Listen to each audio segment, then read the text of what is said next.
Primary source: eyewitness account of the last hours of Rizal.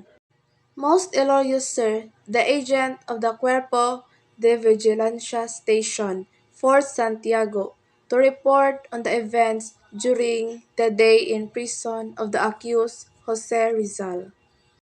At 7:50 yesterday morning, Jose Rizal entered the death row accompanied by his counsel Señor Tavil de Andrade and the Jesuit priest Villaclara at the urgings of the former and moments after entering.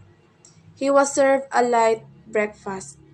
So 7:50 yesterday morning, si Jose Rizal entered death row by accompanied by his counsel Señor Tavil and Jesuit priest Villaclara.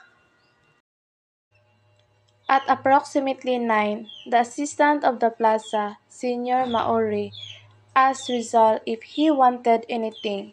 He replied that the moment he only wanted a prayer book, which was brought to him too shortly by Father March.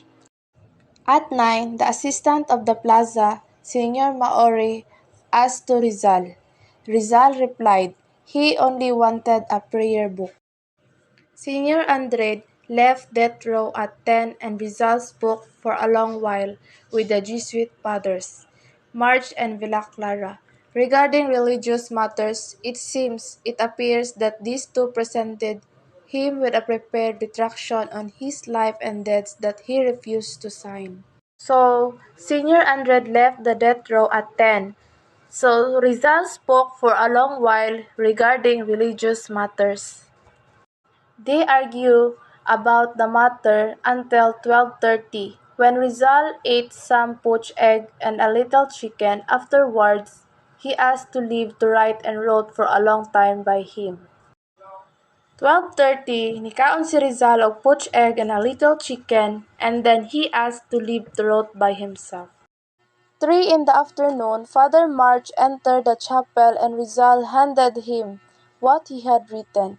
Immediately, the chief of the firing squad, Señor Del Fresno, and the assistant of the plaza, Señor Maore, were informed. They entered death row and together with Rizal, signed the document that the accused had written.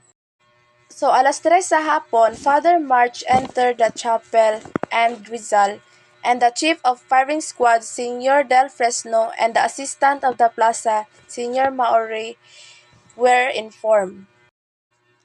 At 5 this morning of the 30th, the lover of Rizal arrived at the prison dressed in mourning.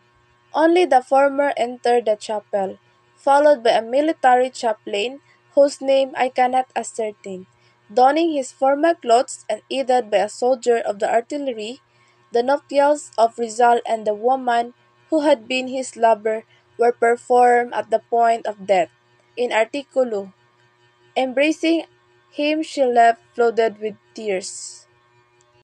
At 5 morning of the 30th, ang lover ni Rizal arrived at the prison, donning his formal clothes and aided by a soldier of the artillery.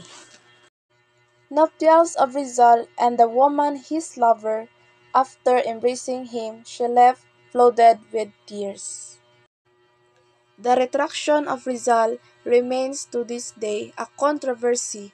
Many scholars, however, agree that the document does not tarnish the heroism of Rizal.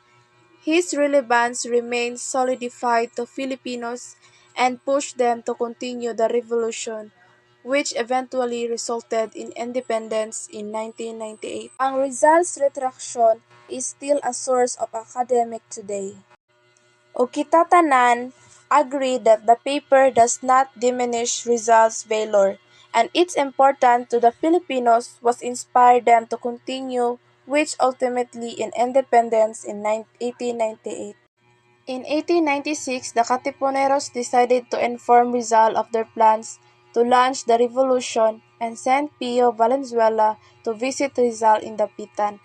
Valenzuela's accounts of his meeting with Rizal have been greatly doubted by many scholars, but according to him, Rizal objected to the plan, saying that doing so would be tantamount to suicide since it would be difficult to fight the Spaniards who had the advantage of the military resources.